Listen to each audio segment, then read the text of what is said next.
Hi, I'm Farah, and welcome back to my channel and to the Always Have, Always Will series. Today, we're going to be talking about looting and respectability politics.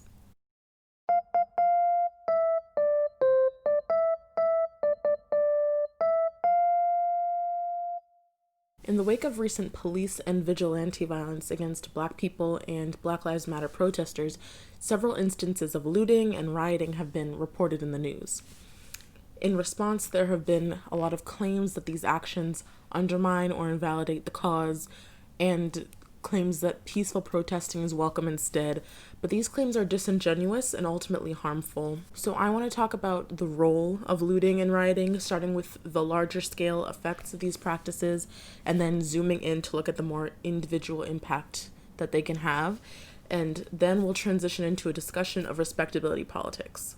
With the first source that I want to present, I kind of want to ease into the arguments I'm going to make in this video. So the first source I have is called Riots Are Destructive, Dangerous, and Scary, but Can Lead to Serious Social Reforms. And it's by German Lopez. And it kind of takes on the two prominent and opposing conceptions of riots. So one being that they're like necessary forms of protest, the other being that they're unnecessarily violent and damage the cause. So let's get into it and examine both sides of the argument. To prevent more violent uprisings and protests, we need to take their causes seriously. When tensions in Charlotte, North Carolina over the police shooting of Keith Lamont Scott quickly boiled over into violence, looting, and riots, many people on social media had the same reaction. Why are people destroying their own communities in such senseless violence? But this misses the point. This sentiment, experts previously told me, underplays the real anger behind riots and urban uprisings. People participate in this type of event for a real reason, Darnell Hunt, a UCLA professor who studied the 1992 Rodney King riots in Los Angeles, said. It's not just people taking advantage. It's not just anger and frustration at the immediate or proximate cause. It's always some underlying issues. Riots are the culmination of these underlying issues. They might be catalyzed by one particular cause, such as a police shooting, but they're also the result of long-held angers. Broader police abuse, residential segregation, economic inequality, and racial tensions generally in America. What's more, riots can lead to serious attention and change. We see some of this in media coverage today. When Baltimore burst into riots after Freddie Gray died in police custody, its policing problems received a lot more attention by the press, and even led to a U.S. Justice Department investigation that found a local police department plagued by racist practices. But riots don't just lead to more attention. Other urban upheavals in the 1960s and 1990s led to real reforms in local police departments and governments, and the Justice Department is now pushing the Baltimore Police Department into reform following its investigation. This doesn't mean that people should go out into the streets and destroy their communities, but as tensions remain high in Charlotte, Baltimore, and other U.S. cities, acknowledging the lingering rage and feelings of neglect that led to the riots as genuine political viewpoints is important, not just to understand what would compel someone to burn down or loot local businesses, but also how to prevent such events from happening again in the future. Historians and experts argue that these types of riots aren't solely random acts of violence or people taking advantage of dire circumstances to steal and destroy property. They are, instead, a serious attempt at forcing change after years of neglect by politicians, media, and the general public. All of these politicians that get completely overwhelmed and outraged from this level of chaos in their cities during these upheavals seem surprised. Heather Ann Thompson, a historian at the University of Michigan who studied America's 1960s riots, previously told me. Yet, the origins of the upheaval are very much in their control. Social justice riots are often depicted as people senselessly destroying their own communities to no productive means. President Barack Obama, Baltimore Mayor Stephanie Rawlings Blake, and members of the media all used this type of characterization to describe the riots in Baltimore. It was a widespread sentiment online after the Charlotte protests, too. But riots can and have led to substantial reforms in the past, indicating that they can be part of a coherent political movement. By drawing attention to some of the real despair in destitute communities, riots can push the public and leaders to initiate real reforms to fix whatever led to the violent rage. When you have a major event like this, the power structure has to respond, Hunt of UCLA said. Some very concrete material things often come out of these events. The 1960s unrest, for example, led to the Kerner Commission, which reviewed the cause of the uprisings and pushed reforms in local police departments. The changes to police ended up taking various forms: more active hiring of minority police officers, civilian review boards of cases in which police use force, and residency requirements that force officers to live in the communities they police. This is one of the greatest ironies. People would say that this kind of level of upheaval in the streets and this kind of chaos in the streets is counterproductive, Thompson said. The fact of the matter is that it was after every major city in the urban north exploded in the 1960s that we get the first massive probe into what was going on, known as the Kerner Commission. Shagru agreed. It's safe to say some changes would have happened a lot more slowly had there not been destructive protests, he said. Rioting can spur change, but it can also lead to destructive backlash.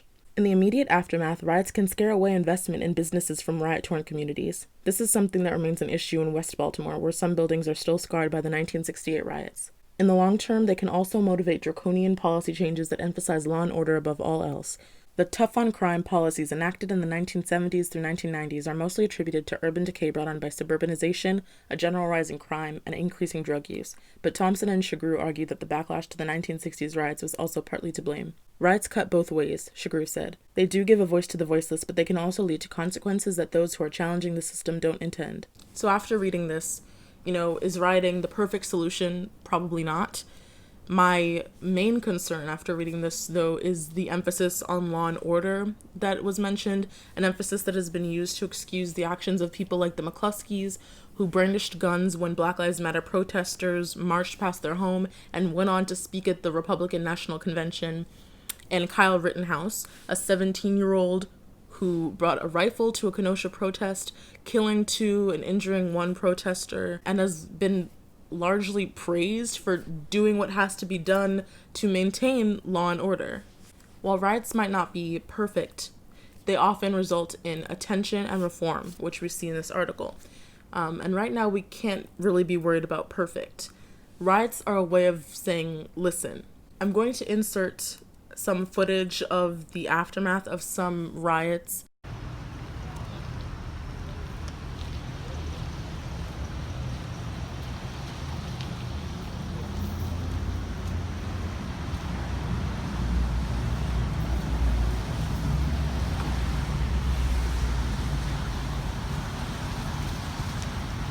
And there's a message spray painted on the wall that emphasizes that all of this destruction, while some might see it as senseless, is a way of forcing the powers that be to pay attention. Because so often, this insistence upon peacefully protesting is a way for people in power to just be able to ignore the protesting that is happening. I'm going to use the next couple of sources that I have to make a point about the Americanness of riots, and you'll see what I'm talking about in a moment. So this first piece is called When Rioting is the Answer, and it's from Time magazine. America was founded on riots. From as far back as the days of tar and feathering British tax collectors, citizens have resisted power by fighting back, using fists when their voices weren't heard. From the Boston Tea Party to the Los Angeles riots to the unrest in Ferguson, Missouri, violent resistance has sometimes led to positive social change. Most often, rioting has drawn attention to oppressive authoritarian rule, sometimes by kings, sometimes by police. In some cases, it has also spurred investigations into law enforcement or other government systems. Occasionally, it has even forced corrupt or incompetent leaders to surrender or resign. Riots are not great solutions, but riots are usually caused by real injustices. Thousands of people do not take to the streets for no good reason. That was true during the American Revolution, and it is true today. Riots are often the desperate response of people who feel they have no other recourse. We can reduce rioting by providing better access to justice for everyone. But the recent Black urban uprisings aren't seen in the same way. Even though they show a historical continuity between America's past and present, the constant reality of drug raids, pat-downs, and jump-outs is often not taken seriously as a justification of violence, because these violations of bodies usually aren't violations of law. It's presumptuous to assume those who have not experienced 400 years of anti-Black violence have a right to moralize on the Black community's expressions of grief and rage. As such, to the extent to which urban rebellions help expand the range of askable questions and speakable thoughts on race in America, these actions have value. Eric Holder has said, peaceful, nonviolent demonstrations have led to the change that has been most long-lasting and the most pervasive. Get real. Tell that to police committing illegitimate violence on the regular. Murder and brutality that destroys lives, futures, and whole people. Holder and the system he represents care more about CVS and broken cop cars. They greenlight police terror. A Black president, a Black attorney general, and still no federal prosecutions of cops killing unarmed Black people. Baltimore rises, suddenly 6 cops are charged. A light was shined on generations living under police crosshairs. Everyone is now forced to relate to the slogan Black Lives Matter. This is improvement. So yes, historically riots have been a dependable way to push back against oppression. I really enjoyed the critique of moralizing from those who don't experience what Black people do in this country, and I think that this article exposes a cognitive dissonance in how we talk about insurrections in history books versus how we talk about the ones that happen in the present. The next source follows a similar thread, and it's called The Double Standard of the American Riot, and it's by Kelly Carter Jackson. The nationwide protests against police killings have been called un-American by critics, but rebellion has always been used to defend liberty. Since the beginning of this country, riots and violent rhetoric have been markers of patriotism. When our founding fathers fought for independence, violence was the clarion call. Phrases such as "live free or die," "give me liberty or give me death," and "rebellion to tyrants is obedience to God" echoed throughout the nation and continue today.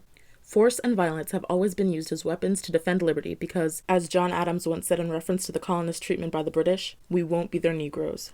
Black rebellion and protest, though, have historically never been coupled with allegiance to American democracy. Today, peaceful demonstrations and violent riots alike have erupted across the country in response to police brutality and the killings of George Floyd, Breonna Taylor, and Ahmaud Arbery. Yet the language used to refer to protesters has included looters, thugs, and even claims that they are un-American. The philosophy of force and violence to obtain freedom has long been employed by white people and explicitly denied to Black Americans. In December 1866, the famed abolitionist Frederick Douglass wrote an essay for The Atlantic in which he reflected on the benefits of rebellion. There is cause to be thankful even for rebellion. It is an impressive teacher, though a stern and terrible one. He then concluded, "The thing worse than rebellion is the thing that causes rebellion." Many people are asking if violence is a valid means of producing social change. The hard and historical answer is yes. Riots have a way of magnifying not merely the flaws in the system, but also the strength of those in power. The American Revolution was won with violence. The French Revolution was won with violence. The Haitian Revolution was won with violence. The Civil War was won with violence. A revolution in today's terms would mean that these nationwide rebellions lead to Black people being able to access and exercise the fullness of their freedom and humanity. So what I'm trying to illustrate with these two sources is that this is a double standard. The Boston Tea Party and the American Revolution are revered historical events, but when Black people take part in similar practices, similar means of protest, it isn't patriotic. Taxation without representation warranted property damage in the Boston Tea Party, but the 400 years of suffering and oppression that Black people have faced in this country doesn't. While I was doing research for this video, I came across a podcast episode. It's a podcast called The Brief Podcast, and this is from episode 14 on riots and abolition. And I'll play you a little snippet that I think relates nicely to this topic of the riot being a historically American form of protest. I mean, I think the important part of any social contract is like, I don't know. I think it's so silly to like take the founders at their word, but I think the idea of consenting to governance is so important. Yeah. And unfortunately, we don't have a very good social construction of consent, but the most important thing about consent is that it can be revoked. And, you know, it says in the Constitution or whatever document that if they do not feel that the values of this new republic are being upheld, then we are entitled to and are obligated to destroy it. And that is the only thing of the founding fathers that I hold to be of any value.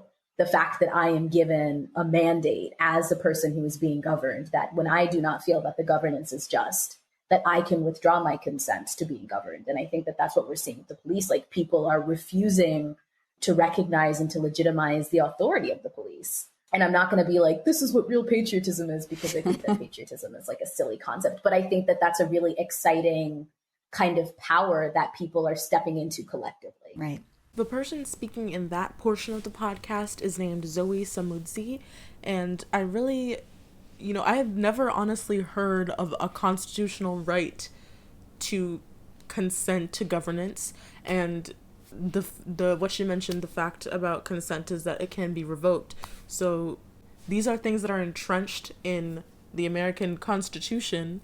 Protest is obviously protected under the Constitution as well, even though destruction of property is against the law. I just found these to be interesting arguments in support of more disruptive forms of resistance in the context of America.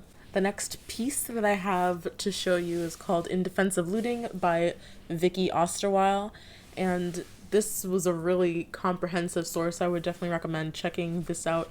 I would recommend checking all of the sources that I have linked out, but this source in particular gives a very rich historical background to the topic that it discusses, which is looting in particular.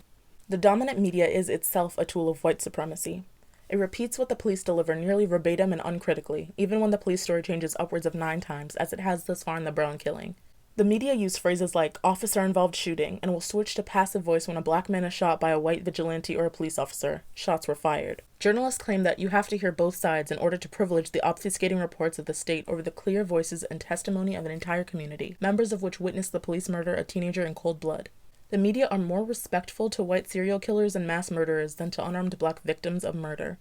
However, in trying to correct this media image, in making a strong division between good protesters and bad rioters, or between ethical nonviolence practitioners and supposedly violent looters, the narrative of the criminalization of black youth is reproduced.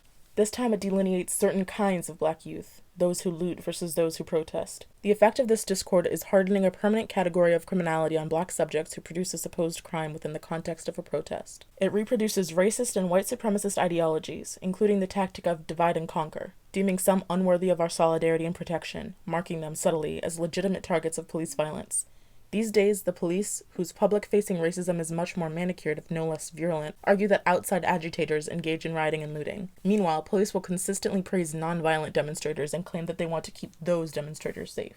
In working to correct the white supremacist media narrative, we can end up reproducing police tactics of isolating the individuals who attack property at protests, despite the fact that if it were not for those individuals, the media might pay no attention at all. If protesters hadn't looted and burnt down that quick trip on the second day of protests, would Ferguson be a point of worldwide attention? It's impossible to know, but all the nonviolent protests against police killings across the country that go unreported seem to indicate the answer is no. It was the looting of a Duane Reade after a vigil that brought widespread attention to the murder of Kamani Gray in New York City. The media's own warped procedure instructs that riots and looting are more effective at attracting attention to a cause. Throughout the civil rights era, massive nonviolent civil disobedience campaigns were matched with massive riots. The most famous of these was the Watts Rebellion of 1965, but they occurred in dozens of cities across the country. To argue that the movement achieved what it did in spite of, rather than as a result of the mixture of not nonviolent and nonviolent action, is spurious at best. And lest we forget, Martin Luther King Jr., the man who embodied the respectable nonviolent voice that the white power structure claims they would listen to today, was murdered by that same white power structure anyway. The distinction between white and black was thus eventually forged as a way of distinguishing between who could be enslaved and who could not. The earliest working definition of blackness may well have been those who could be property. Someone who organized a mob to violently free slaves then would surely be considered a looter. Had the word come into common usage by then, John Brown and Nat Turner would have been slandered with it. This is not to draw some absurd ethical equivalence between freeing a slave and grabbing a flat screen in a riot. The point, rather, is that for most of America's history, one of the most righteous anti-white supremacist tactics available was looting. The specter of slaves freeing themselves could be seen as American history's first image of black looters. On Twitter, a tongue-in-cheek political hashtag sprang up, #suspectedlooters, which was filled with images of colonial Europeans, slave owners, cowboys, and white cultural appropriators. Similarly, many have pointed out that had Africa not been looted, there wouldn't even be any black people in America. These are powerful correctives to arguments around looting and the rhetorical point that when people of color loot a store, they are taking back a minuscule proportion of what has been historically stolen from them, from their ancestral history and language to the basic safety of their children on the street today, is absolutely essential. But purely for the purposes of this argument, because I agree wholeheartedly with the political project of these campaigns, I want to claim that what white settlers and slave traders did wasn't mere looting. It was genocide, theft, and barbarism of the lowest order. But part of how slavery and colonialism functioned was to introduce new territories and categories to the purview of ownership, of property. Not only did they steal the land from native peoples, but they also produced a system under which the land itself could be stolen, owned by legal fiat through force of arms. Not only did they take away Africans' lives, history, culture, and freedom, but they also transformed people into property and labor power into a saleable commodity. Chattel slavery is the most barbaric and violent form of work coercion, but as the last 150 years has shown, you can dominate an entire people through law, violence, and wages pretty well. Modern American police forces evolved out of fugitive slave patrols, working to literally keep property from escaping its owners. The history of the police in America is the history of black people being violently prevented from threatening white people's property rights. When, in the midst of an anti-police protest movement, people loot, they aren't acting non-politically, they aren't distracting from the issue of police violence and domination, nor are they fanning the flames of an always already racist media discourse. Instead, they are getting straight to the heart of the problem of the police, property, and white supremacy. In general, it makes sense that those in power would disagree with how we're choosing to take to the streets in this moment. Why would they go along with a form of protest that threatens harm to their financial interests and could actually result in reform? This piece made me think about something that I've spoken about in a previous video, which is contribution of black people to the wealth of this nation that we still don't have access to, so we haven't been issued any reparations. So the idea that when black people loot, they're taking back just a small fraction of what has been taken from them and what has been produced on their backs is a really interesting one to me. And this article talks about the civil rights era and MLK, and I feel like so often in response to looting and riots, we're told to protest like they did in the civil rights era, to protest like MLK, and Vicky Osterwald does well to mention that even though people love to quote MLK and say that they would have followed him back then, he was still assassinated. And I'm glad that she notes that the civil rights era was not entirely peaceful. It's revisionist to say that there weren't riots like we're seeing now back then that also contributed to the reform that was won. I want to read from MLK's letter from Birmingham jail, where he talks about his disappointment with the white moderate and the futility of picking apart how people choose to take action in pursuit of justice. First, I must confess that over the last few years I have been gravely disappointed with the white moderate. I have almost reached the regrettable conclusion that the Negro's great stumbling block in the stride toward freedom is not the white citizen's counselor or the Ku Klux Klanner, but the white moderate who is more devoted to order than to justice, who prefers a negative peace, which is the absence of tension, to a positive peace, which is the presence of justice, who constantly says, I agree with you in the goal you seek, but I can't agree with your methods of direct action, who paternalistically feels he can set the timetable for another man's freedom, who lives by the myth of time, and who constantly advises the Negro to wait until a more convenient season.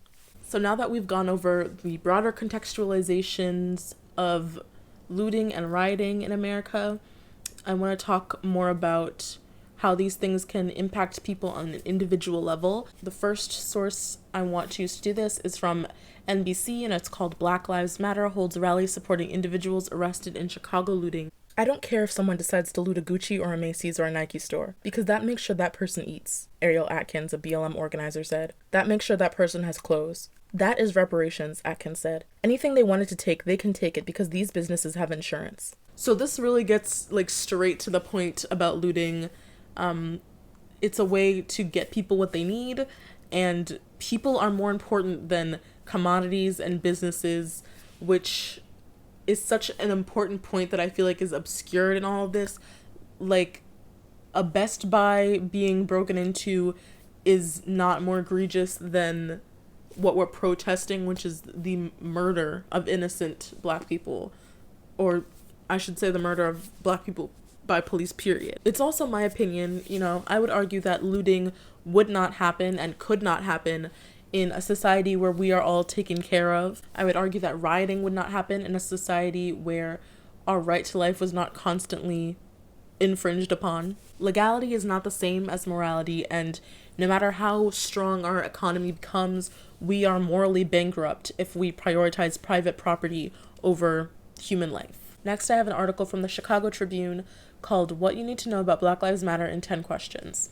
But as an organization, Tendaji said BLM Chicago does not condone looting. There was definitely some misspeak, some things missaid in the press recently from one of our folks that may have sounded like support for or condoning looting, Tendaji said. Organizationally, we certainly don't have anything to do with or condone illegal activity that, really frightens and, quite frankly, pisses off a lot of Black folks. However, Tendaji did share one sentiment with Atkins. Part of the reason for the looting is the economic hardship caused by COVID-19. When protesters attack high-end retail stores that are owned by the wealthy and service the wealthy, reads a BLM Shine news release, that is not our city and has never been meant for us. We understand that people do not have what they need in this moment, Tendaji said. This pandemic has really caused an economic crisis. The Black community in Chicago was hit the hardest. We understand. That is the better framework. People desperately needing resources. So I wanted to include this just to make it clear that Black Lives Matter as an organization is not in support of looting, but I liked this perspective that a more generous way to phrase discussions around looting is that people desperately need supplies, people need what they need to take care of themselves, and I don't think personally that is the problem that people make it out to be. Definitely not a problem on the scale of what has precipitated the looting and rioting. Next, I have an article by Natalie Finn called How Black Lives Matter Began, Meet the Women Whose Hashtag Turned into a Global Movement. Speaking of distractions, asked about the vandalism and looting that's been constantly threatening to steal the spotlight from the mission at hand and all the people who are trying to help, Timeti acknowledged it was a complicated conversation, but that she simply doesn't equate the loss of life and the loss of property. Overall, however, she's heartened by what she's seeing at these demonstrations from around the world. I am really amazed and so moved by the thousands, if not millions, of courageous people who have made the decision to go to the streets. I am so in awe of them. They are so brave, and those are the people our country has needed for so long. So again, just to kind of drive it home, people matter more than property, and the outrage over looting is a distraction from the real cause.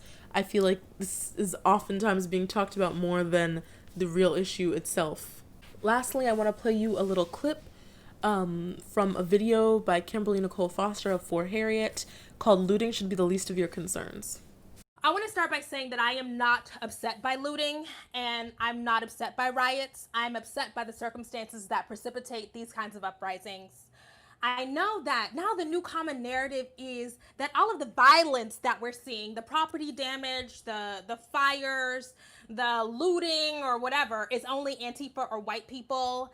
I have seen ostensibly progressive Black people say, oh, it's just white people causing trouble, because they feel like that strengthens their moral claim. And I've also seen now a lot of conservatives push the Antifa narrative because it suits their agenda. Why are you doing that? This is ridiculous, number one, because that's categorically untrue.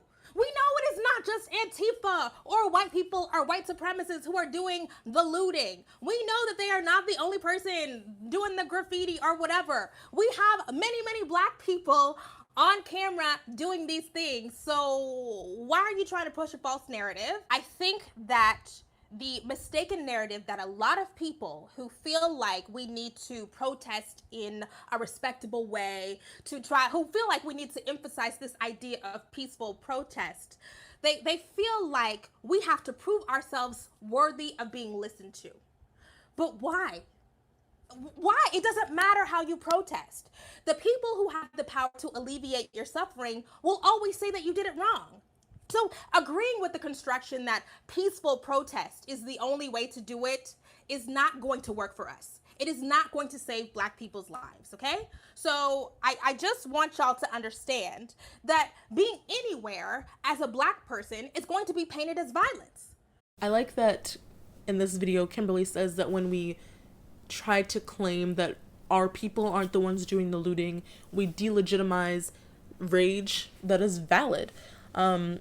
I also think that it's a misuse of energy and resources to condemn modes of protest as opposed to changing the conditions that brought those protests on. Like Kim said, we should put our energy not towards infighting and criticizing how people choose to show up, but into changing the conditions that we have that are causing these uprisings. I also reject respectable, peaceful protesting as the only valid form of resistance, because first of all, peaceful protests are ignored by the media and the news all the time, and also peaceful protesters are still harassed and brutalized. So even being peaceful, that won't save us, and that also won't get attention for our cause in any more significant way than rioting and looting have been shown to do.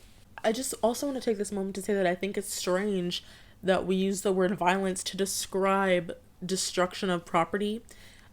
I feel like it is kind of demonstrative of how people are equating the destruction of property to threats against human life. But lastly, I feel like in all of this, we need to remember who, or I should say what the true enemy is, and that is white supremacy and anti-Black violence and racism. And I also think that the destruction of small or Black-owned businesses in communities, if that can be diminished, that's optimal, obviously. But clearly, when we have more people upset about, a chain store or a luxury store than the loss of Black life, we have a problem. So now I want to get into a conversation about respectability politics. And if you don't know what respectability politics is, it's basically putting the responsibility of stopping oppressive treatment onto the oppressed instead of the actions and the systems created by the oppressor. The first source that I'm going to be using to kind of show how respectability politics factors into all of this is by Nina Cosden, and it's called Limited Calls for Justice, The Twitter Rhetoric of Racialized Police Brutality. And it kind of details how respectability politics shows up in social media discourse about protests and police brutality. Calling for Black Americans to protest their oppression in ways that are more acceptable to the white majority is a clear instance of respectability politics.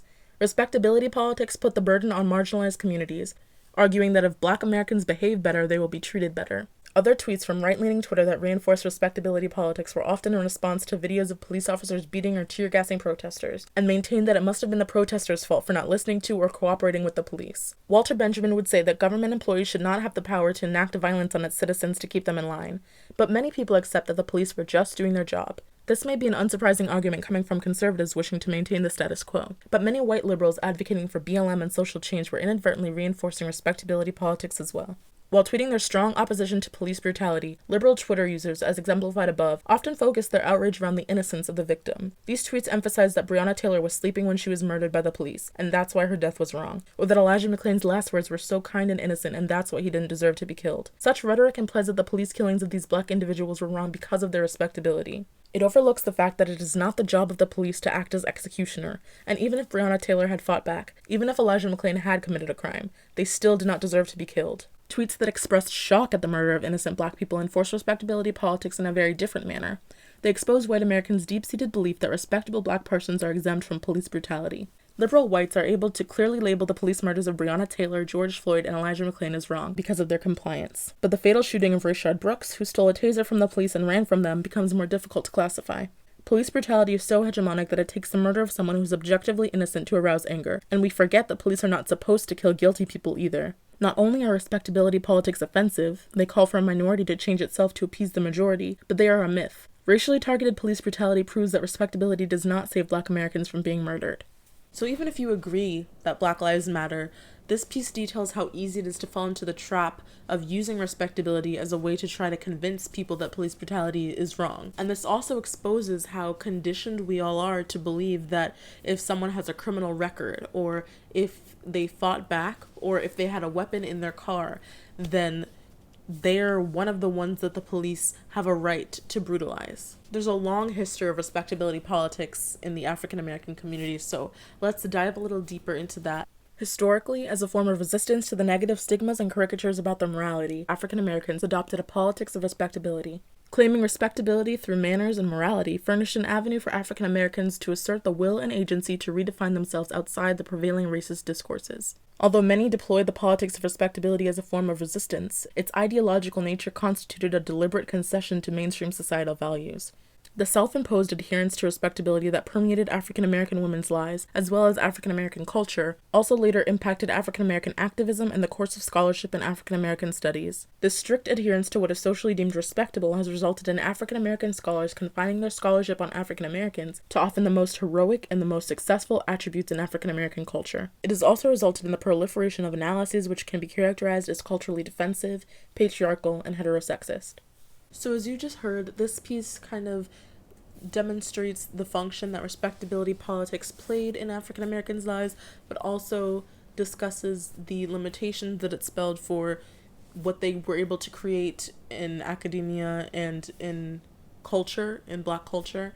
So this next piece has a similar kind of take. For African American leaders and intellectuals, the politics of respectability first emerged as a way to counter the images of Black Americans as lazy, shiftless, stupid, and immoral in popular culture and the racist pseudosciences of the 19th century. Paradoxically, as Black leaders attempted to counter racist discourses and their consequences, the politics of respectability also reflected an acceptance and internalization of these representations. The politics of respectability seeks to reform the behavior of individuals, and as such takes the emphasis away from structural forms of oppression such as racism, sexism, and poverty. Evelyn Brooks Higginbotham notes the scathing critiques against nonconformity that accompany the politics of respectability. She writes, "The politics of respectability equated nonconformity with the cause of racial inequality and injustice. The conservative and moralistic dimension tended to privatize racial discrimination, thus rendering it outside the authority of government regulation. The politics of respectability emerged in a sincere attempt to address the conditions of Black people both internally and externally. It marked an attempt to instill dignity and self-respect while also challenging negative stereotypical images of African Americans. However, it fails to recognize the power of racism to enforce itself upon even the most respectable and well-behaved Black people. Such a politics leaves little room for those who choose not to conform. If this was a guiding principle in the political work of Black leaders, it also informed the paradigms of the early days of Afro-American studies as well. Afro-American studies was born outside of the academy in the late 19th century with the goal of counteracting negative images and claims of genetic inferiority.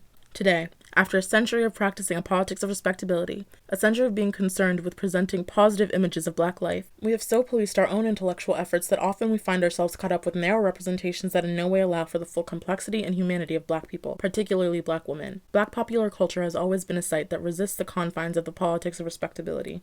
So this passage, like the one I read before it, explains how respectability was a tool for pushing back against stereotypes, but it also highlights the downfall of respectability politics, which is that it causes us to reproduce dangerous ideals and enforce the standards of the oppressor on ourselves and our people.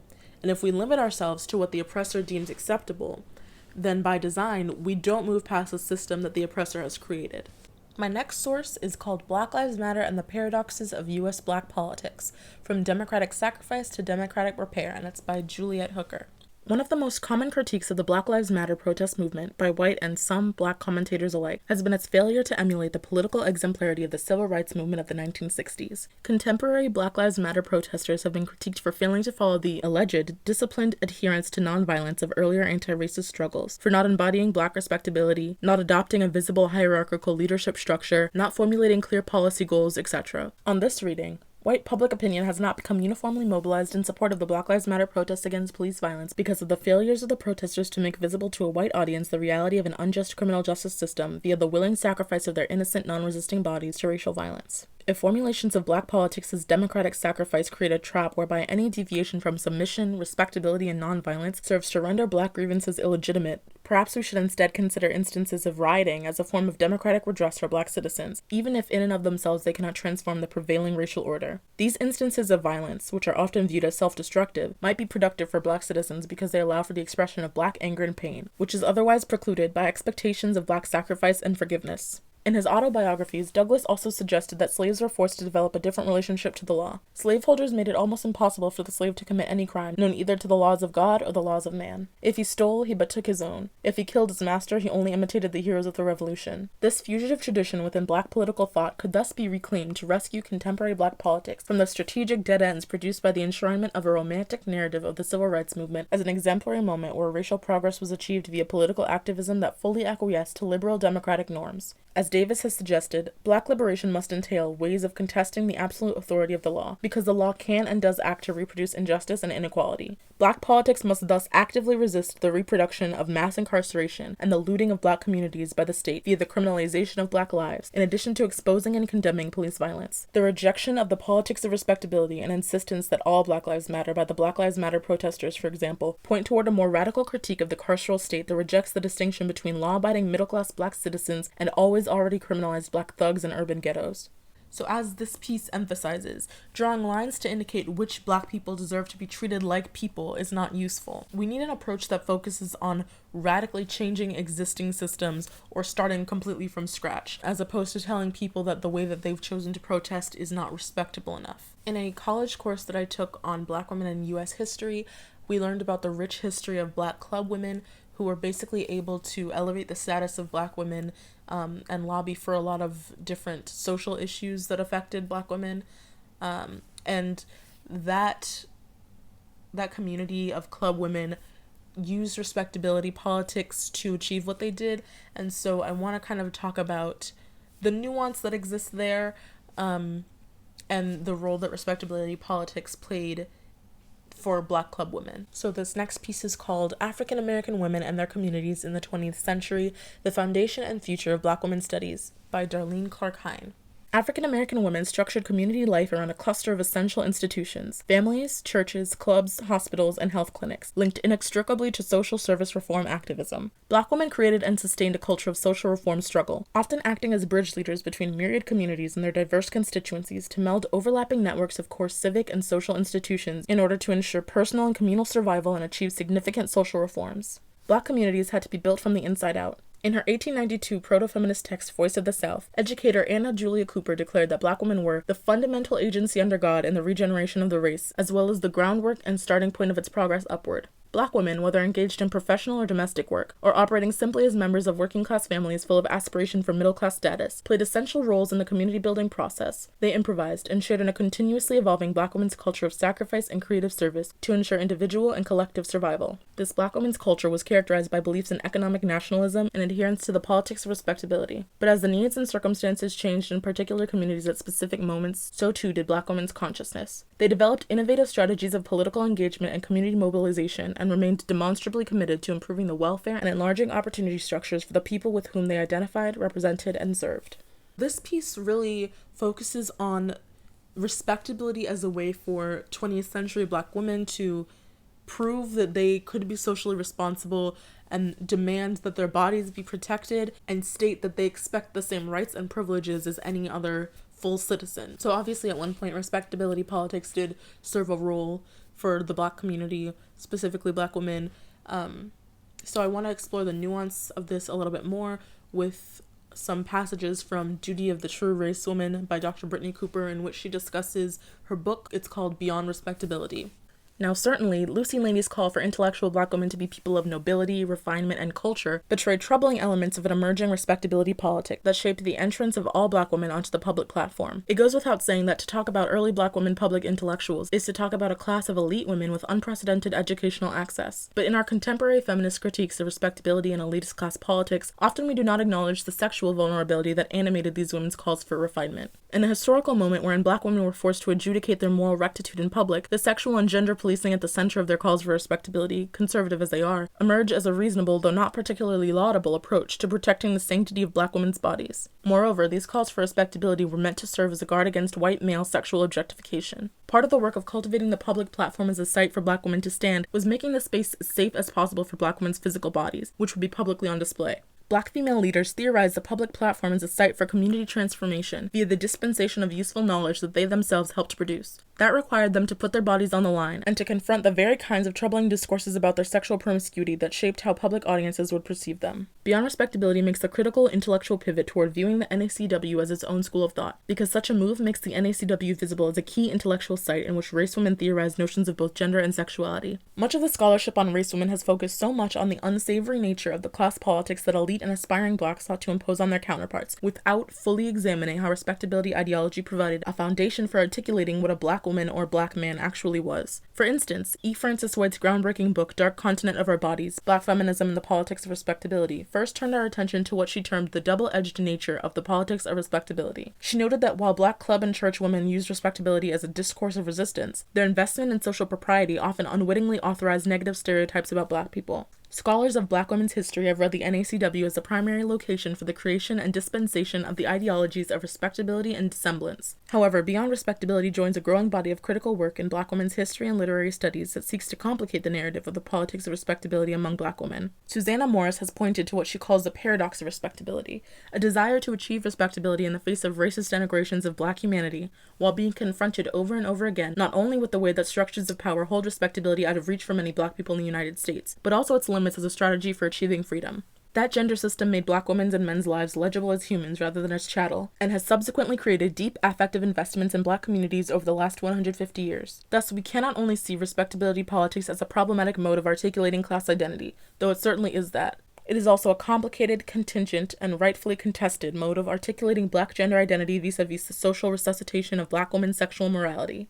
Essentially, what Dr. Brittany Cooper argues here is that we don't have to use respectability politics as an excuse not to engage with the work that historical Black women thinkers have done. And, I really don't see a lot of people making defenses of respectability politics, so that was just something interesting that I wanted to include for you to consider. To close, right now, respectability is not a good investment. In the past, it might have been useful for social climbing and activist purposes, just to make sure that our voices were heard at all. Right now, however, we need to stand together and protest how each of us sees fit until change is achieved. On Twitter, I saw a tweet from Bernice King, and it says, "There is no form of protest against racism that is acceptable to racists. Racism is about power. Power wants power. So the strategy has to put pressure on power. As my father said, our nettlesome task is to discover how to organize our strength into compelling power so that the government and other power constructs cannot elude our demands. So essentially that is kind of what I have gotten from my exploration of looting and rioting. It's that however we protest, they're going to take issue with it as soon as we start to get really close to change. So we have to make sure that we don't let this distract us. Thanks for watching. Bye.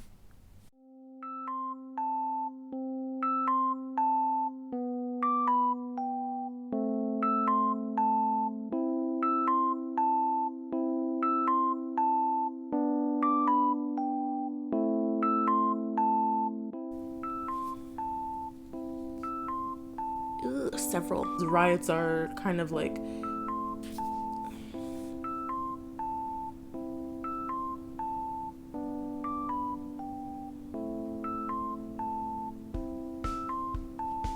residential segregation, economic inequality, and the Justice Department is now pushing Baltimore Police Department and the Justice Department, not just to understand what would compel someone to burn or loot. Acknowledging the lingering rage and feelings of neglect that led to the riots as genuine political viewpoints is important, not just to understand what could... All of these politicians that get completely overwhelmed and outraged from this level of chaos in their cities during these upheavals seem surprised. Heather Ann Thompson, a historian at the University of Michigan. Heather Ann Thompson, a historian at the University of Michigan who studies... Heather Ann Thompson, a historian at the University of Michigan who studied America's 19... Heather Ann Thompson, a historian at the University of Michigan who studied America's 19... But we can see from this article that while riots might not... but they occurred in dozens of cities across the country. It makes sense lying about who is doing any looting is kind of delegitimize. I don't know. I just think this first one is examining the next piece, and it's called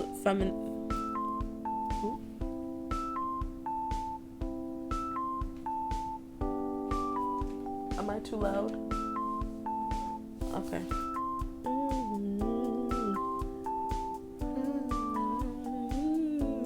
The politics of respectability emerged in a sincere attempt